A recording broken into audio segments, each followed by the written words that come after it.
आपली संस्कृती, आपले संस्कार सदा राहू दे आपल्या सोबत। भारताच्या महान ग्रंथांचे आणि काव्यांचे संपूर्ण संकलन सबस्क्राइब करा तिलक।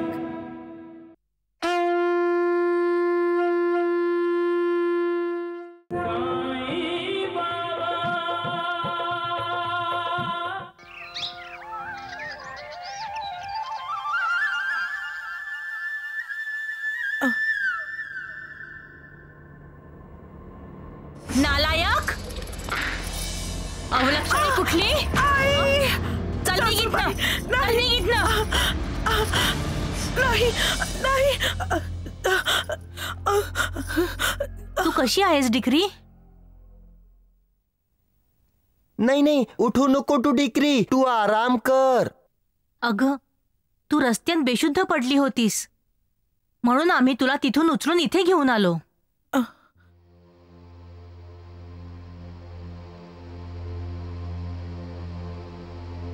इथे हे कुठली जागा आहे? हे अहमदनगर आहे आणि आम्ही रहाट्यातून उचलून तुला इथं आणलं आहे। आमचं घर नांदेड मध्ये आहे आणि माझं नाव रतनजी शापूरजी वाडिया आहे आणि मी त्यांची वाईफ आहे, बायको यास्मीन रतनजी वाडिया।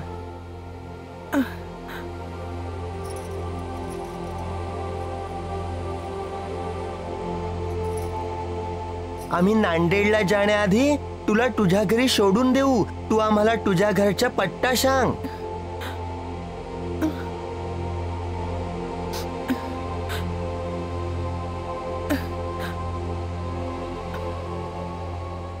तुला काय झालं डिक्री? आणि तू का रडतेस? माझं आता घरच नाहीये। मला माझ्या घरातल्यांनी घरातून हकलून दिलं आहे। त्यांना असं वाटतं की माझ्या नवऱ्याने मला सोडून दुसरं लग्न करावं। आणि तुझा नवरा? ते दुसऱ्या लग्नासाठी तयार नाही। म्हणजे त्यांचं तुझ्यावर खूप प्रेम आहे। हो। मग तुझ्या सासरकडच्यांना तुझी अशी कोणती अडचण होते? माझे आई बाबा खूप गरीब आहे। आमच्या लग्नात जो हुंडा त्यांनी द्यायचं कबूल केलं होतं तो ते नाही देऊ शकले। यात त्यांचाही काही दोष नाहीये। मला माहित आहे की माझ्या पतीने दुसरं लग्न केलं तर ते खुश राहतील, सुखी राहतील। मी त्यांच्या रस्त्यातला दगड नाही बनणार। ते सुखी राहोत, बस इतकंच हवं आहे। तू फारच साधी सुधी मुलगी आहेस, पण तुझं नाव काय ग? शकुंतला। आता तू काय करणार डिक्री?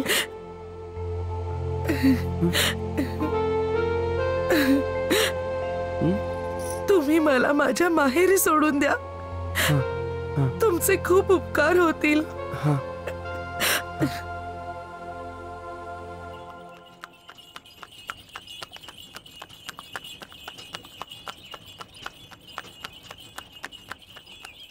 ते पहा, ते समोरचं घर आहे ना, तेच माझं माहेर।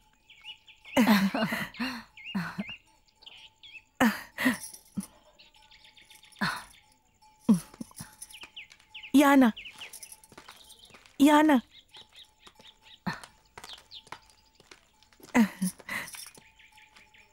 या। आई, आई दार उघड। आई, आई दार उघड। आई मी आले। दार उघड आई, दार उघड ना। सावकार, तुम्ही इथे? माझे आई बाबा कुठे आहेत? शकुंतला बाळा, तुला तर माहीतच आहे, तुझ्या लग्नासाठी हे घर गहाण ठेवून माझ्याकडून कर्ज घेतलं होतं। ते पैसे परत देणं तर दूर, तुझे बाबा मला व्याज पण नाही देऊ शकले. कुठून देतील म्हणा. शेवटी त्यांनी हे घर माझ्या नावावर केलं. आणि काय सावकारजी, माझे आई आणि बाबा कुठे आहेत सांगा ना. मला काही माहित नाही. हा, हे गाव सोडून गेले दोघही.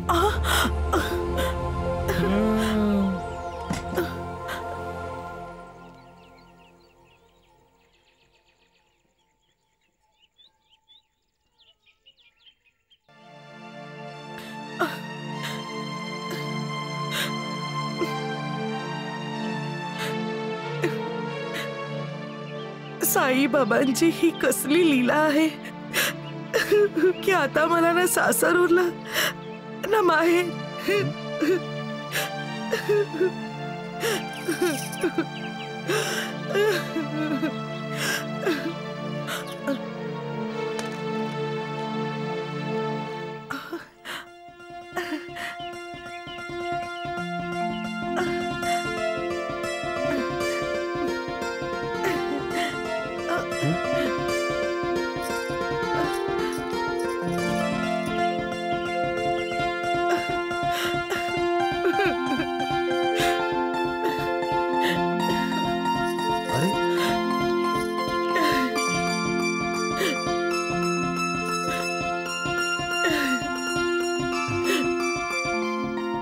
मला माहित होतं की तुझ्या माहेरच येशील,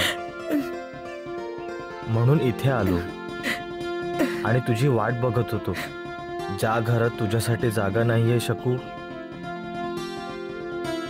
तिथे माझ्यासाठी पण जागा नाही. मी ते घर कायमचं सोडून आलो शकू.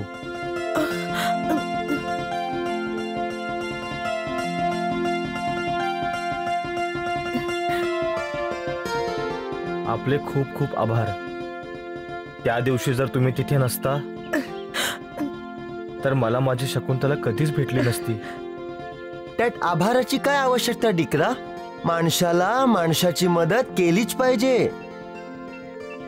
आता मला हे सांग की तुम्ही दोघांनी आपल्या भविष्याबद्दल काय ठरवलंय?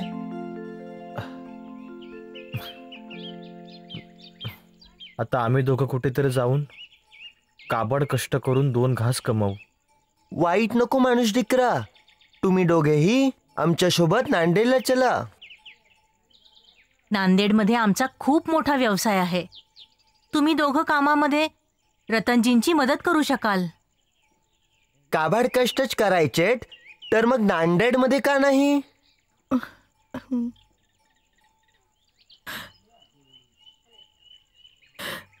साईबाबांची हीच इच्छा असावी. आम्ही तयार आहोत.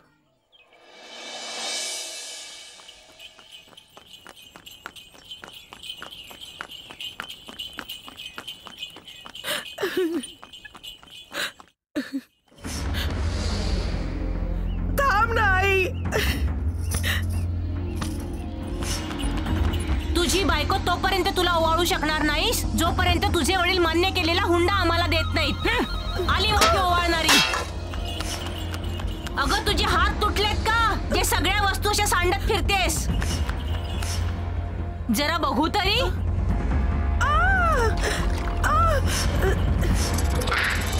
चल निघ इथून. जेव्हा आपले परके होतात, जेव्हा आपला देश परदेश होऊन जातो, तेव्हा विश्वास डगमगायला लागतो. पण जेव्हा परका माणूस देवाप्रमाणे मदत करतो, तेव्हा माणसाला देवाच्या अस्तित्वाचा साक्षात्कार होतो. तेव्हा त्याला विश्वास बसतो की भगवंत आहे, मालक आहे. मालक तर आपण आहात साईबाबा. साईनाथ, आम्हाला माहित आहे की तुम्ही इथे शिर्डीत असताना देखील संकटात असणाऱ्या दूर दूर पर्यंतच्या आपल्या भक्तांचं रक्षण करता. सबका मालिक एक है. सुनबाई, हो सासूबाई. वेळेचे काही भान आहे का तुला? काय झालं? काय झालं? दादा, तुला भूक लागलीये की नाही माहित नाही, पण मला केव्हापासून आणि खूप जोराची भूक लागलीये. अगं, मला तर वाटलं की तू स्वयंपाक करून ठेवला असशील. कुठे झालंय आई? स्वयंपाकघरातील चूल थंड पडलीये. पण सासूबाई, मी स्वयंपाक कसा करणार? का? तुला काय झालंय वहिनी? नणंदबाई, तुम्ही सासूबाईंनाच विचारा ना. त्यांनी शकुंतला समोर तर कितीतरी वेळा म्हटलंय की घरची मोठी सून घरचं कुठलंही काम करणार नाही. का नाही करणार कुठलं काम? कारण मी या घरात हुंडा घेऊन आलीये. हो सुभद्रा, तुझी वहिनी एकदम बरोबर बोलते. अरे पण मग जेवण कोण बनवणार? का? माझ्या लाडक्या नणंदबाई आहेत की, त्या करतील. मी? नाही, मला जेवण वगैरे बनवता नाही येत. मी कधीही स्वयंपाक केलाच नाही. हो नाही, स्वयंपाक तर मलाही बनवता येत नाही. म्हणूनच तर माझ्या आई वडिलांनी तुम्ही मागितला तेवढा हुंडा दिलाय ना. नणंदबाई, आता जर तुम्हाला आयुष्य इथेच काढायचंय तर मग काम तर करावं लागेल ना. हो सुभद्रा, तुझी वहिनी एकदम बरोबर बोलते. दादा, कोंडाजी, आपल्या बायकोला सांगून ठेव की सुभद्रा ती तिथं यायच्या आधीपासून या घरची सदस्य आहे. अगदी बरोबर. पार्वती तर तेच म्हणते की पाहुणे जे थोड्याच दिवसांसाठी असतात ते काम नाही करत, पण जे घरातलेच असतात, घरातच राहायचं आहे, त्यांनी तर काम केलंच पाहिजे. आणि जर कधी केलं नसेल तर केलं पाहिजे, सवय लावली पाहिजे. बरोबर. आता तुम्ही इथून जा आणि पटकन स्वयंपाक करा. आम्हाला सर्वांना खूप भूक लागलीये.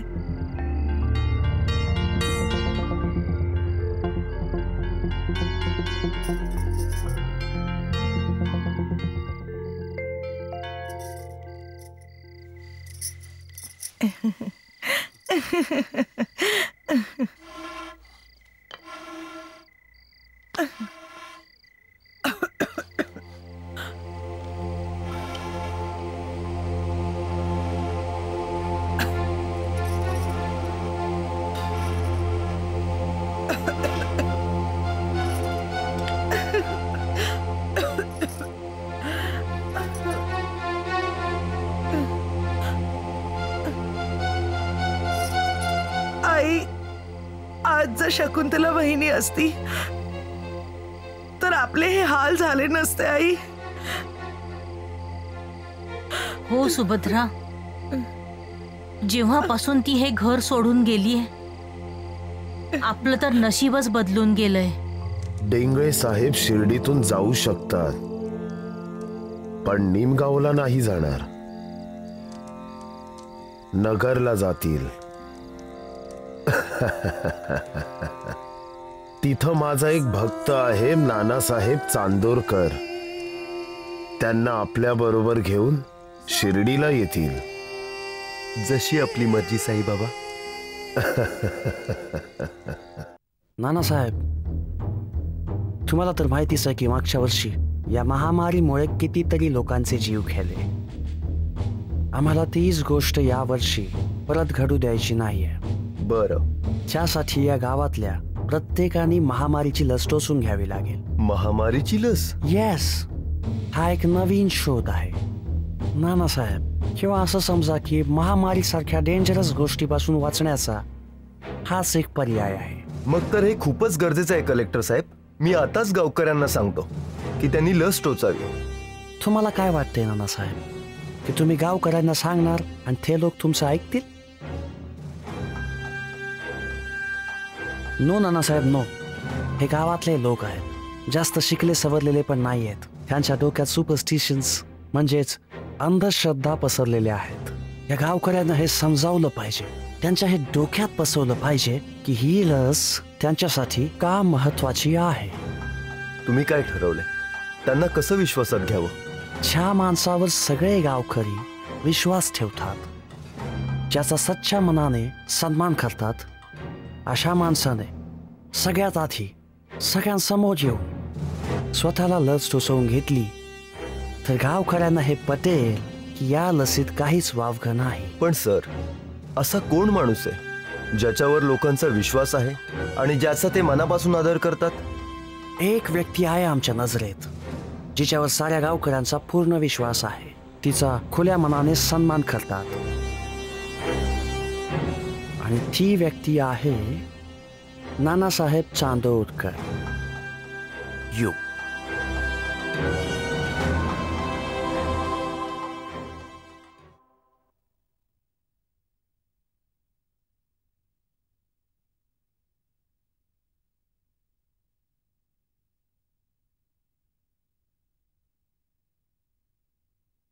कलेक्टर साहेबांना म्हणावं त्यांनी स्वतःच लस टोचून घ्यावी.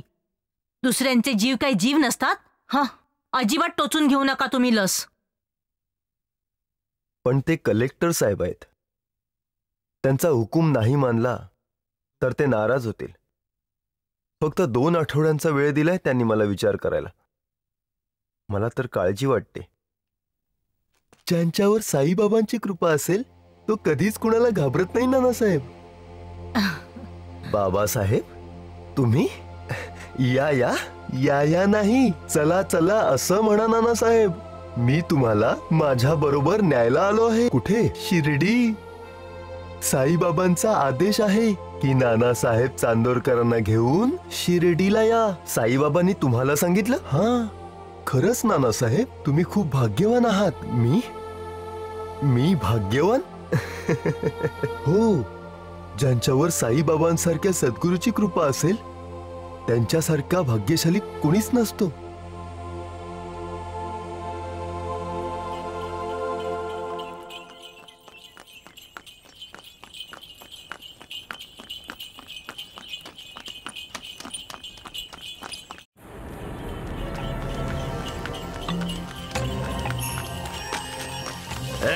थांब थांब.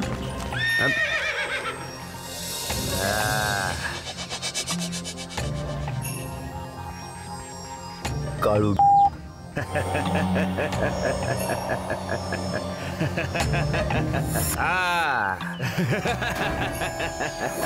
हा तर इंग्रज साहेबांचा खास माणूस आहे. याला उचलून घेऊन जाऊ. साहेब भरपूर इनाम देईल याच्या जीवाचं. नाही काळू, जास्त काम नको करायला. यांच्याकडे जे काही आहे ते घेऊन टाक आणि इथल्या इथे मारून टाकू यांना. ठीक आहे, जशी तुमची मर्जी.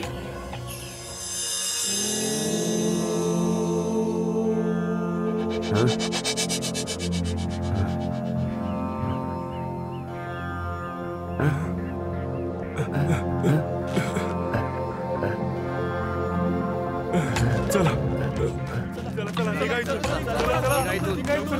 निघा, चला लवकर निघा. चला लवकर, चला लवकर निघा.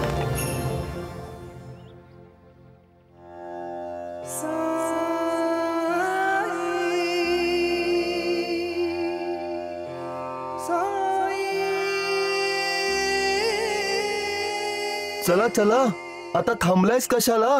पळवा तुमचा डांगा जोरात.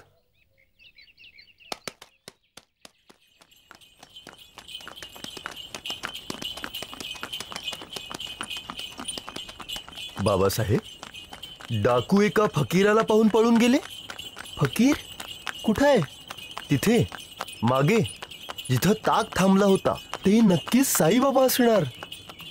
ते नेहमीच आपल्या भक्तांचं रक्षण करतात आणि साईबाबा फकीरासारखेच दिसतात नानासाहेब.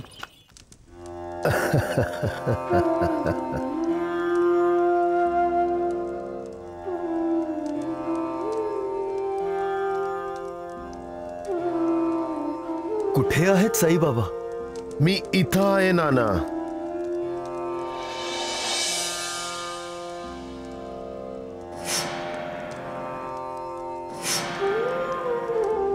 केव्हापासून तुझी वाट पाहतोय मी. तुम्ही साईबाबा? पण तुम्ही तर जंगलात होतात. मी सर्व ठिकाणी असतो नाना. माझ्या भक्तांच्या सुरक्षेसाठी, त्यांच्या कल्याणासाठी मी कुठेही पोहोचतो.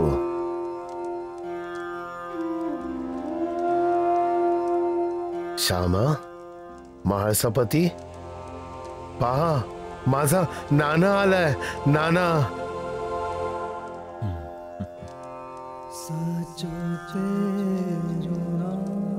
श्यामा, नाना सगळं विसरून गेलाय, पण मी नाही विसरलो. याचं आणि माझं 4 जन्मांचं नातं आहे. नाना, काही लपवतोयस का माझ्यापासून? काही आणलंय माझ्यासाठी? मला माहित होतं की तू मला भेटायला येशील तेव्हा रिकाम्या हाताने नाही येणार. आण, दे मला. काय आणलंयस? दे दे मला, दे लवकर दे. माफ करा साईबाबा, मी काही नाही आणलंय. ए नाना, बघ, खोटं नको बोलूस. नाही साईबाबा, मी खरं बोलतोय. हे बाबासाहेब डेंगळे माझ्या घरी आले होते आणि मला ते घाईघाईत आपल्या बरोबर घेऊन आले. मी तुमच्यासाठी भेट आणायलाच विसरलो. तू विसरलास, पण नानी कधी काही विसरू शकेल. तुम्ही नानीला ओळखता? मी प्रत्येकाला ओळखतो नाना. आठव, नानीने तुला काहीतरी दिलं होतं. अहो, हे तुम्हाला वाटेत खाण्यासाठी. जवळ ठेवा तुमच्या. काय आहे यात? बदाम, काजू, किशमिश आणि खडीसाखर.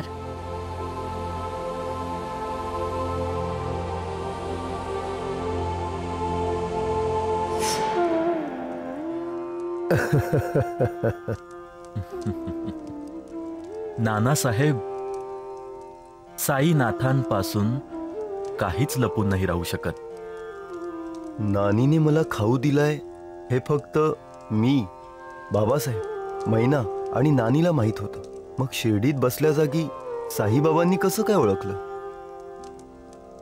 नाना, तू कुठंही राहा, काहीही कर, पण एवढं लक्षात ठेव की मला सगळं माहित आहे.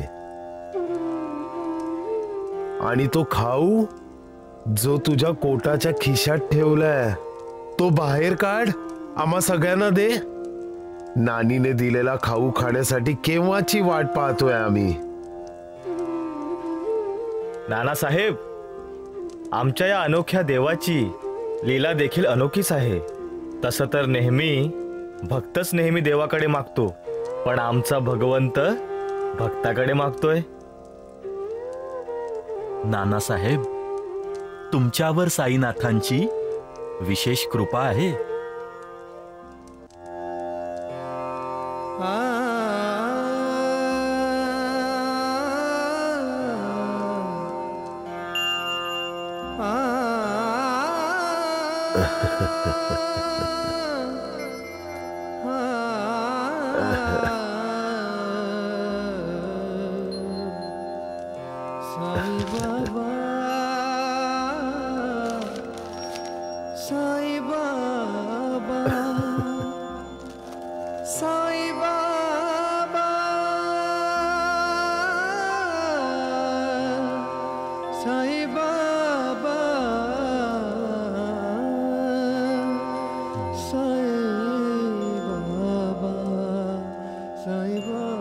श्यामा, घे, सगळ्यांना वाट.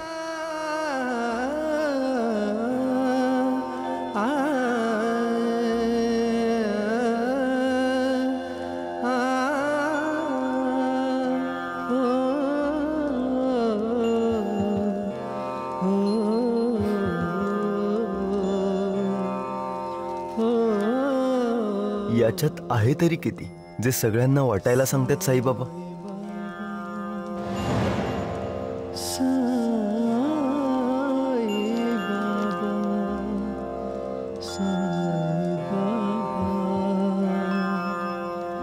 Bye.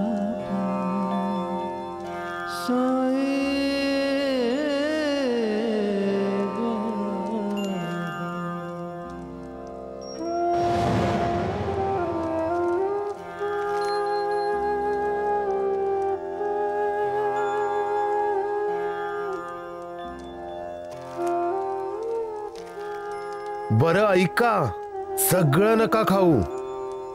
नानासाहेबांसाठी पण थोडं ठेवा, नाहीतर नानी माझ्यावर नाराज होईल.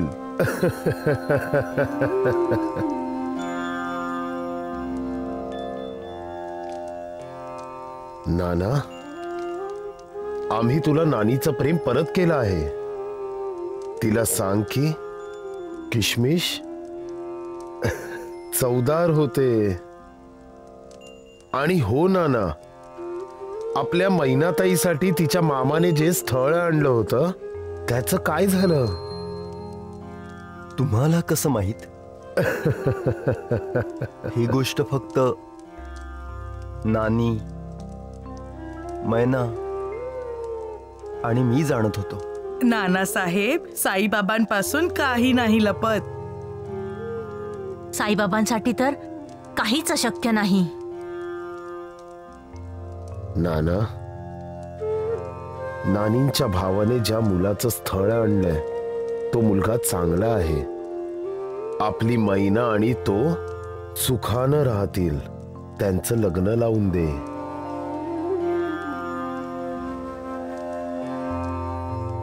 आणि हो,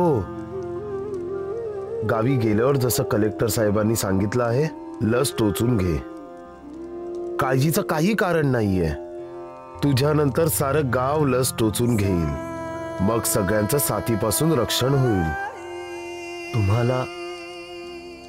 तुम्हाला तर सगळं माहित आहे. साईबाबा अंतर्ज्ञानी आहेत.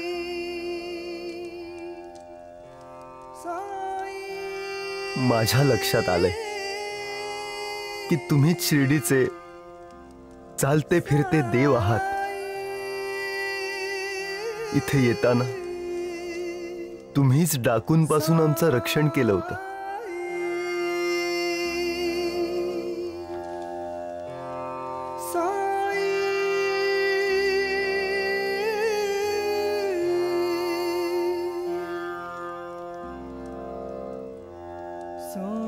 मला माफ करा साईबाबा. तुम्ही वारंवार बोलून देखील मी आलो नाही. मी आपला अपराधी आहे. आता मी आपल्या चरणांना सोडून कुठेही नाही जाणार. यांची पूजा हाच माझा धर्म आहे.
ईश्वरीय आलोक लिए प्रभु मानव रूप धरे हो।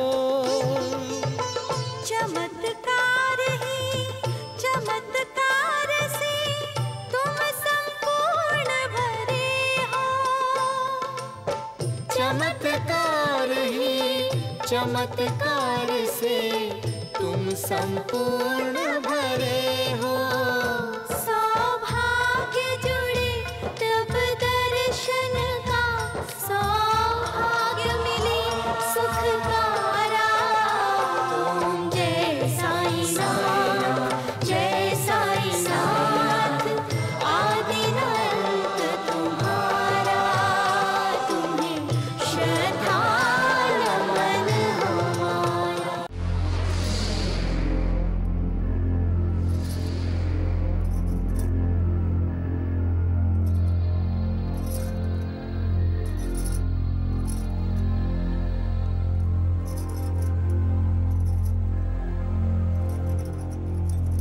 हे काय चाललंय? काय तुला दिसत नाहीये का मी तयार होतीये ना? मला तर सगळं दिसतंय, पण बहुतेक तुला स्वयंपाकघरात पडलेल्या भांड्यांचा ढीग दिसत नाहीये. जा जाऊन घासून टाक. वहिनी, शुद्धीत आहेस का तू? कोणाला भांडी घासायला सांगते आहेस? मला? अजून कोणी दुसरा आहे का इथे? जेवतेस ना रोज, मग काम पण केलं पाहिजेस. आधी जाऊन भांडी घास आणि मग स्वयंपाकघर व्यवस्थित पाण्याने स्वच्छ करून घे. स्वयंपाकघरात पीठ सांडले. तुझी इतकी हिम्मत की तू मला हुकूम करणार? नक्कीच करणार. मी या घराची मोठी सून आहे, या घरातली मोठी सून. हा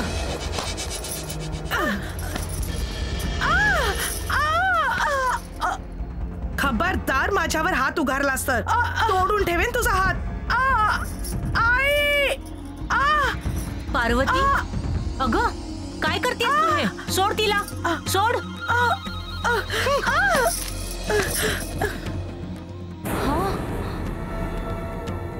तुझं डोकं तर ठिकाणावर आहे का? मी नणंदबाईंचं डोकं ठिकाणावर आणते.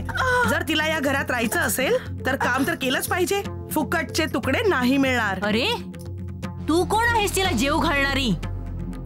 मी या घराची मालकीण आहे. हे घर माझं आहे आणि सुभद्रा माझी मुलगी आहे. इथं मी जे म्हणेन तेच होणार, समजलीस? कोंडाजी, समजाव हिला. हे काय समजवणार मला? मीच समजावून सांगते तुम्हाला. कान देऊन नीट ऐका, परत नाही सांगणार. मी शकुंतला नाहीये जी तुमची सगळी दमदाटी ऐकून घेईन आणि गपगुमान रडून सहन करेन. शकुंतला तर इथून निघून गेली कारण ती या घरात हुंडा घेऊन नव्हती आली, पण मी या घरात हुंडा घेऊन आलीये. आणि तो पण इतका की हे घर तर आहेच, पण ह्यांनी जमीन सुद्धा त्याच पैशातून विकत घेतलीये.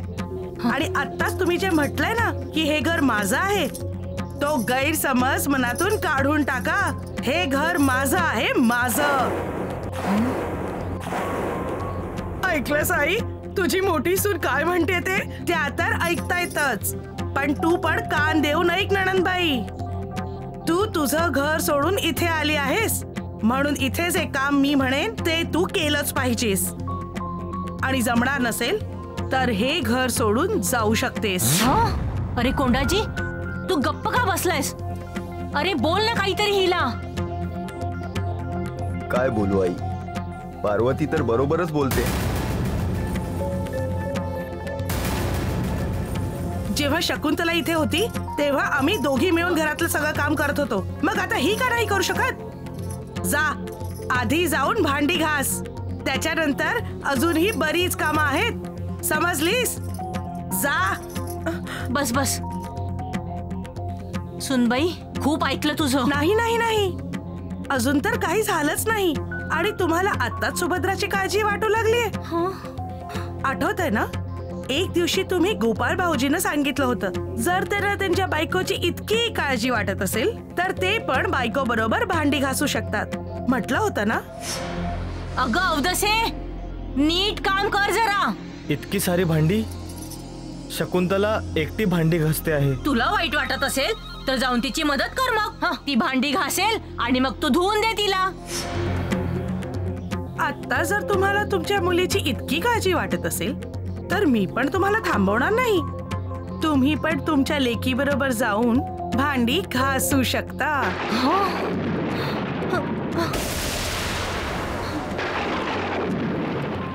तुम्ही दोघी बघताय का अशा? सुभद्रा, जर घरचं काम करायचं नसेल तर घराचे दरवाजे उघडे आहेत. स्वतःहून नाही गेलीस तर धक्के मारून हकलून देईन. घरात जेवायचं असेल तर काम तर करावं लागेल. लक्षात येतंय का? जा.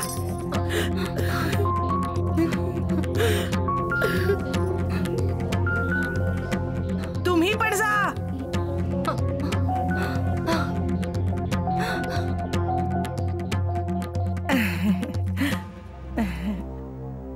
ऐकलत का? तुम्ही चिडलात का माझ्यावर? पार्वती, मला हे सगळं अजिबात आवडलं नाहीये. मी जे काहीही करतेय तुमच्या बहिणीच्या भल्यासाठीच करते आहे. सासूबाईंच्या लाडाने ती आपलं कर्तव्य विसरून गेली आहे, म्हणूनच ती आपलं सासर सोडून इथे येऊन राहिली. घरचं काम करेल तर तिच्या लक्षात येईल की घर कसं सांभाळतात, आणि मग तिला तिची चूक कळेल, आणि मग ती सासरच्या लोकांबरोबर चांगल्या रीतीने वागेल. काय हो, तुमच्या बायकोनी इतकं चांगलं काम केलं, तिला शाबासकी नाही देणार? कमीत कमी डोक्यावरून हात तरी फिरवा.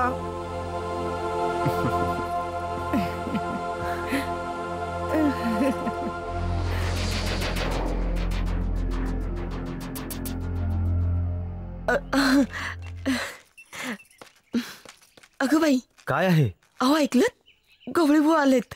गवळीबू आलेत? अगं, पंढरपूरहून आले असणार. विठोबाचे इतके मोठे भक्त आहेत की 8 महिने पंढरपुरातच राहतात, पण परत येत असताना मात्र शिर्डीत नक्की येऊन जातात. मागच्या वर्षी पण साईबाबांचं दर्शन घ्यायला आले होते. चला चला. विठ्ठल विठ्ठल पांडुरंग, विठ्ठल विठ्ठल पांडुरंग, विठ्ठल विठ्ठल पांडुरंग.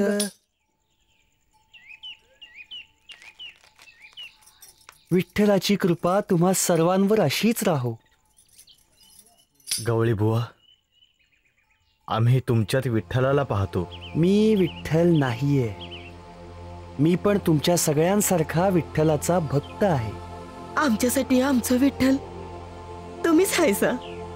जे विठोबाचं दर्शन करून येतात आम्ही त्यांना प्रणाम करतो आणि तो नमस्कार विठोबाला पोहोचतो. विठ्ठला विठ्ठला. मग तर तुम्हा सगळ्यांचे प्रणाम रोज विठ्ठलापर्यंत पोचत असतील. ते कसं गवळी बुवा? कारण विठोबा तर इथं शिर्डीत द्वारका माईमध्ये राहतात. विठ्ठला विठ्ठला, पांडुरंगा पांडुरंगा, विठ्ठला विठ्ठला, पांडुरंगा पांडुरंगा.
विठोबा, ही कशी लीला आहे तुझी. मी 8 महिने पंढरपुरात राहिलो, पण तू दर्शन दिलं नाहीस, आणि आज द्वारका माईत पोहोचल्या. तुझी लीला आगाध आहे पंढरीनाथा. विठोबा, तुझी लीला धन्य आहे, धन्य आहे तुझी लीला.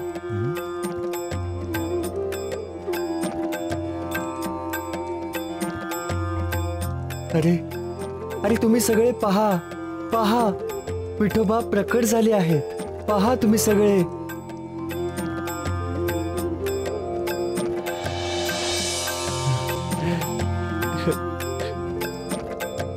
हे स्थान शिर्डीचं पंढरपूर आहे. इथे पंढरपूरचा विठोबा राहतो, इथंच विठोबा राहतो. तुम्ही ज्याला शिर्डीचा साईबाबा म्हणता तोच पंढरपूरचा विठोबा आहे. हा दीनानाथ आहे, हा साईनाथ आहे, हा करुणा अवतार आहे. विठ्ठला विठ्ठला, पांडुरंगा पांडुरंगा. पंढरीनाथांचा, विठोबांचा, साईनाथ महाराजांचा, पंढरीनाथांचा, विठोबाचा. वहिनी, मला खूप भूक लागली होती, माझ्याने राहवलं नाही केलं. वहिनी, हे काय केलंस तू सुनबाई? धडा शिकवतेय तुमच्या लेकीला.